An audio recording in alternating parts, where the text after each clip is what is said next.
हिसार की सैन्य छावनी में आयोजित दक्षिणी पश्चिमी कमान के अलंकरण समारोह में विशिष्ट सेवा मेडल पाने वाले अधिकारियों ने जब द नेशन टाइम्स से बात की तो उन्होंने वीरता की ऐसी कहानी सुनाई जिसे सुनकर कोई भी देशभक्ति के जज्बे से भर उठेगा।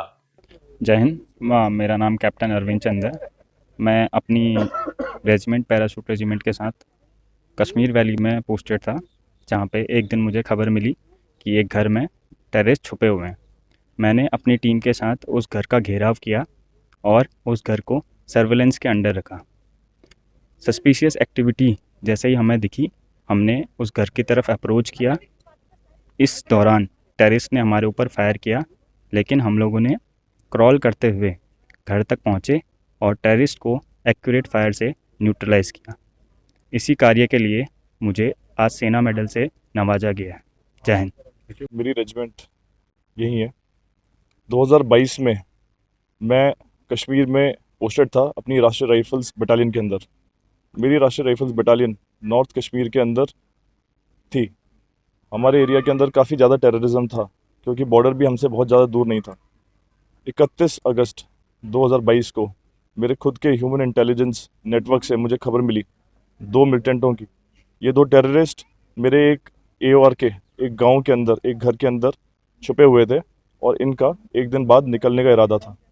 जैसे ये खबर पाई तो मैं और मेरा जो बडी है, हम दोनों ने कोर्ट में सिविल ड्रेस पहन के एक मोटरसाइकिल ली और उस मोहल्ले के अंदर हम लोगों ने एक सर्वेलेंस ग्रिड की स्थापना करी। सर्वेलेंस ग्रिड को 1-1.5 घंटा हुआ था जब हमारे को कंफर्मेशन मिल गया कि किस घर के अंदर वो दोनों टेररिस्ट छुपे हुए हैं। जैसे ही हमारे को ये कंफर्मेशन हो गई तो हम लोगों ने अपनी QRT को बुलाया और पूरे कॉर्डन करने के लिए पास किया। टारगेट कॉम्प्लेक्स में कुछ 30 से 35 घर थे और इस पूरे कॉम्प्लेक्स को जब तक हमारी QRT ने क्लियर करना शुरू किया, तब तक टारगेट हाउस जो कि बीच में था, वहाँ इन दोनों टेररिस्ट की हरकत शुरू हो गई। इनमें से एक टेररिस्ट मोस्ट लाइकली अप्रोच की तरफ दौड़ा एस्केप करने के लिए, जब उसको पता चला कि यहाँ सिक्योरिटी फोर्सेस आ गई हैं, क्योंकि वहाँ OGW नेटवर्क ऐसा है कि इनको पता चल जाता है। जब इनका ये हुआ तो उस मोस्ट लाइकली अप्रोच रूट पे मैं ही था जो कि उसको कवर कर रहा था। उसको आगे आते हुए देख मैंने उसको चैलेंज किया और जब मेरे चैलेंज करने से वो नहीं रुका तो उसने मेरी तरफ एक ग्रेनेड फेंका और अंधाधुंध गोलियां फायर करनी शुरू करी। जिस मोटरसाइकिल पे मैं बैठ के गया था उसको, वो मेरे उसी गली में खड़ी थी। तुरंत मैंने अपनी पोजीशन बदली, उस मोटरसाइकिल के पीछे गया और जवाबी फायर में उसको मार गिराया। कुछ 15 से 20 मिनट के बाद जब तक हमारी पूरी कॉर्डन पार्टियाँ भारी घेरे के घरों को क्लियर कर रही थी, तब तक मैं और मेरा साथी, हम लोगों ने उस दूसरे मिलिटेंट को पूरा एंगेज करके रखा एंड फिर देखा कि वो घर के ऑर्चर्ड के अंदर, जो कि हमारा किचन गार्डन होता है वैसे ही उनका एक ऑर्चर्ड था जिसके अंदर घुस गया अंदर। उसको जब हम लोगों ने ट्रैक करना शुरू किया तो एक ही एग्जिट रूट था जिससे वो निकल सकता था। हम दोनों का प्लान ये बना कि हम उस एग्जिट रूट को रोकेंगे, वहाँ जाके उसको ब्लॉक करेंगे ताकि वो अंदर ही अंदर कंटेन हो जाए। इस कार्रवाई के दौरान उसने हमारी तरफ 2 ग्रेनेड फेंके और अंधाधुंध फायर किया, जिसके वजह से मेरा बड़ी जो साथी है वो घायल हो गया एंड उसको वहाँ एक पेड़ की आड़ के पीछे छोड़ के मैं अकेला वहाँ आगे पहुँचा और कुछ ही क्षणों में जब वो आया उस रूट की तरफ तो उसको गोली मार के न्यूट्रलाइज कर दिया। मेरा नाम मेजर शुभम गौड़ है। मैं वर्ष 2021, 22 और 23 में साउथ कश्मीर में राष्ट्रीय राइफल्स के साथ पोस्टेड था। हमें मेरे एरिया ऑफ रिस्पॉन्सिबिलिटी के एक गांव में मुझे 4 खूंखार आतंकवादियों के छुपे होने की खबर मिली। हमने कोवर्टली उस एरिया का घेराव किया और सर्च अभियान को स्टार्ट किया। सर्च का नेतृत्व करते हुए हमारे ऊपर जो आतंकवादी थे उन्होंने भीषण गोलीबारी की और ग्रेनेड फेंके। हमने आतंकवादियों की तरफ एडवांस करते हुए रिटेलिएट किया और उन्हें face to face fire fight में एक आतंकवादी को वहीं मार गिराया। दूसरा आतंकवादी ने इस बीच हमारे ऊपर फायर किया और मेरे बडी के ऊपर उसने ग्रेनेड फेंके। हमने उस आतंकवादी को फेस टू फेस बहुत ही क्लोज क्वार्टर में एंगेज किया और देर आफ्टर जो बचे हुए 3 आतंकवादी थे वो भी मारे गए। ऐसे करके इस ऑपरेशन में टोटल 4 आतंकवादियों को मार गिराया गया था और इस एक्ट ऑफ गैलेंट्री के लिए मुझे सेना मेडल वीरता से पुरस्कृत किया गया है। भागीरथ भांबू, हनुमानगढ़, राजस्थान से।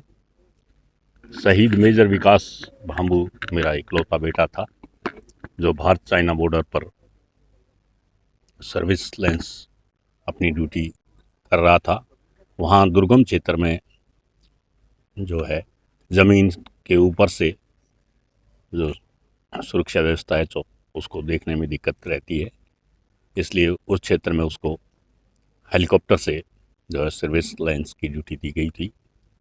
और उसके साथ 4 अन्य साथी थे। उसके पास लाइट हेलीकॉप्टर रुद्र जो फाइटर जहाज़ था, तो वो अपनी उस दुर्गम क्षेत्र में 16,000 फीट की हाइट पर चाइना बॉर्डर पर अपना कार्य कर रहा था। उसी दौरान जो है दुश्मन की जो सेना थी वो बॉर्डर पर सामने थी, उनको वो बर्दाश्त नहीं हो रहा था। वो किन्हीं कारणों से उसके जो है जहाज़ को वहाँ क्षतिग्रस्त हुआ और उस दौरान उसने अपना साहस का परिचय देते हुए और भारत माँ की रक्षा के लिए उसने वहाँ अपना जो मिशन था वो पूरा किया। और उसके बाद जब उसके हेलीकॉप्टर में आग लग गई तो उसने अपनी पीछे आर्मी को पूरा मैडे कॉल देकर पूरी सूचनाएं दी। जो सूचनाएं उसको एकत्र की थी वो समस्त उसने रिलीज़ की और 10 मिनट के संघर्ष के बाद उसके जहाज़ में पीछे से आग लगने के कारण जो है शहीद हो गया। और उसने अपने सर्वोच्च बलिदान देते हुए मातृभूमि के लिए जो किया, उसके ऊपर मुझे और मेरे देश के सभी लोगों को गर्व है। अभी उसको सेना मेडल से नवाजा गया है और ये सेना मेडल उसको जो अपने सर्जिकल स्ट्राइक हुई थी वो जीवित काल के पेटे मिला है। और शहादत के बाद का मेडल अभी उसकी घोषणा हुई है, जो उसको सूर्य चक्कर की घोषणा इसी 26 जनवरी को हुई है, अब 15 अगस्त को हुई है, जो आगे दिया जाना विचाराधीन है। इस तरीके से उसने अपना कर्तव्य करते हुए देश के प्रति जो ड्यूटी की, उस पर हम सब देशवासियों को गर्व है और हम उससे युवाओं को प्रेरणा मिलती है कि भाई अपने देश सबसे बड़ा है। पिछले 2022 को मैं राष्ट्रीय राइफल जो कि पुलवामा में उसमें मैं पोस्टेड था। तो वहाँ पर पोस्टेड था तो एक शाम को इनपुट आई। इनपुट में हमें पता चला कि किसी गांव में आतंकवादी छिपे हुए हैं किसी घर के अंदर। तो हमें उस गांव को जो आने जाने वाले रास्ते थे उनको बंद करने का टास्क मिला। तो मैं और मेरे जो साथी थे सभी ने आने जाने वाले रास्तों को बंद किया। फिर मेरा और मेरा बड्डी को ये टास्क मिला कि भाई उस घर के नज़दीक जाके और आतंकवादी को न्यूट्रलाइज करना है।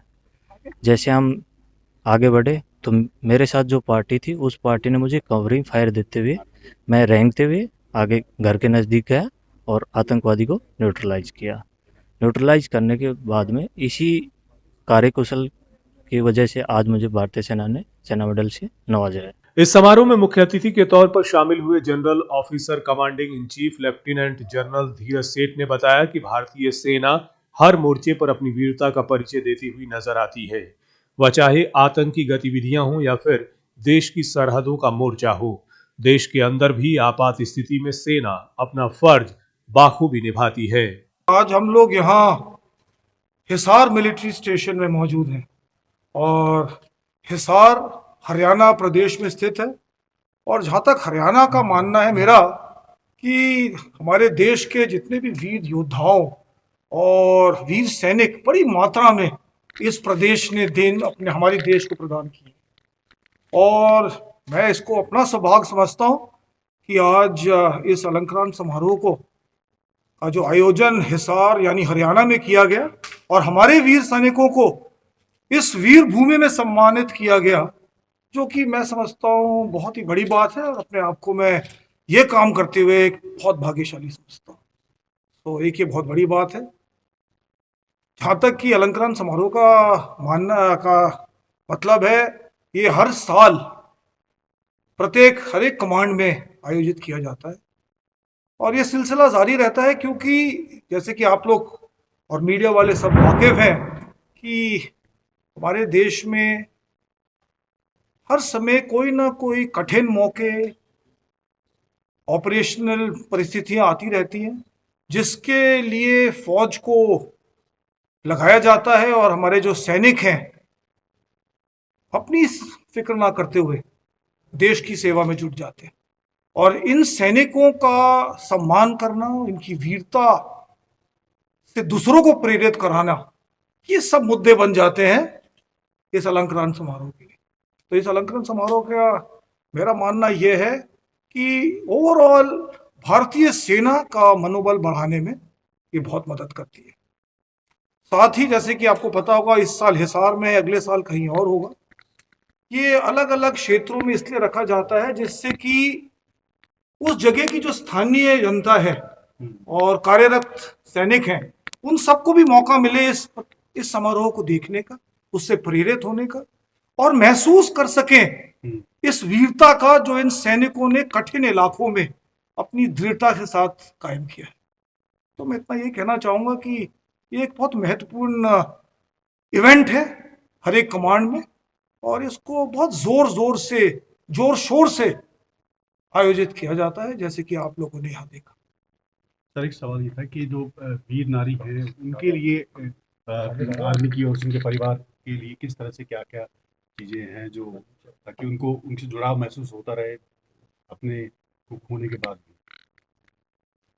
जहाँ तक वीर नारियों का सवाल है, इनका भी जो मेन मैं ये कहना चाहूँगा पहले तो कि वीर नारियां भी हमारे साउथ वेस्टर्न कमांड का जो जिम्मेवारी का इलाका है उसमें काफ़ी तादाद में उनकी संख्या काफ़ी है, क्योंकि लगभग 10% जो सैनिक हैं भारतीय सेना में वो हरियाणा, राजस्थान और पंजाब के इलाके से आते हैं। और साउथ वेस्टर्न कमांड का जो इलाका है इन तीनों स्टेट्स में फैला हुआ है। और जायज़ है, अगर सैनिक ज़्यादा हैं इसके तो वीर नारियां भी, जायज़ बात है, उसी तादाद उसी संख्या में इस हमारे इलाके में ज़्यादा है। तो ये हमारा कर्तव्य बन जाता है कि जिन सैनिकों ने अपना निस्वार्थ सेवा करते हुए देश की रक्षा की है, उनकी जो वीर पत्नियां हैं, वीर नारियां हैं, वीर माताएं हैं, उनका फौज पूरी तरह से ख्याल रखे। और इसको करने के लिए जहां तक साउथ वेस्टर्न कमांड का सवाल है, हमारी तमाम फॉर्मेशंस और यूनिट्स एक सतत मिलाप नामक एक इसका समाधान किया गया है, जिसमें एक कंटिन्यूअस कनेक्ट हर एक वीर नारी परिवार से एक दी हुई यूनिट को रिस्पॉन्सिबिलिटी दी जाती है और वो हर समय उन पे जाकर उनसे मिलते हैं, उनकी परेशानियों को समझते हैं और हर किस्म का प्रयास उनको दूर करने के लिए करते हैं। इसके अलावा हर एक स्टेशन में हमारे कर्नल वेटरन होते हैं, वो भी इस सतत मिलाप यानी कंटिन्यूअस कनेक्ट के ऊपर निगरानी रखते हुए, सिविल डिपार्टमेंट के साथ लाइजॉन करते हुए ये इंश्योर करते हैं कि जो भी समस्या इन वीर नारियों की सामने आए उसका समाधान जल्दी से जल्दी निकाला जाए। क्योंकि मेरा संक्षेप में यही मानना है, जो हमारे वीर सैनिक हैं और जो हमारे वीर नारियां और वीर माताएं हैं, ये हमारी भारतीय सेना की शान है और इनका वेलफेयर, इनका कल्याण हमारा परमो धर्म और सबसे महान कर्तव्य है। सर एक क्वेश्चन मैं पूछना चाहूँगा, इस तरह के कार्यक्रमों से सेना के जो जवान हैं वर्तमान में और उसके अलावा सामाजिक सरोकार से कितना प्रभाव पड़ता है? बहुत ज़्यादा। आप खुद ही देखिए, आप लोग के ऊपर भी प्रभाव पड़ा होगा मेरा मानना है, क्योंकि जो मीडिया वाले आप लोग सब इधर आए हैं, अगर आपने खुद देखा होगा कि किस प्रकार से जब आप हर एक, वो तो संक्षेप में बताया जाता है, जो वीरता का जो साइटेशन होता है हर एक ऑफिसर या जवान को जो मिला, उस साइटेशन को संक्षेप में सुनने से ही रोंगटे खड़े हो जाते हैं। तो अगर रोंगटे खड़े छोटे से संक्षेप में हो जाते हैं तो पूरी कहानी सुनने में जिस प्रकार का प्रेरणा आप सबको यहाँ की स्थायी जनता को मिलेगा, उसका अंदाज लगाना भी मुश्किल है।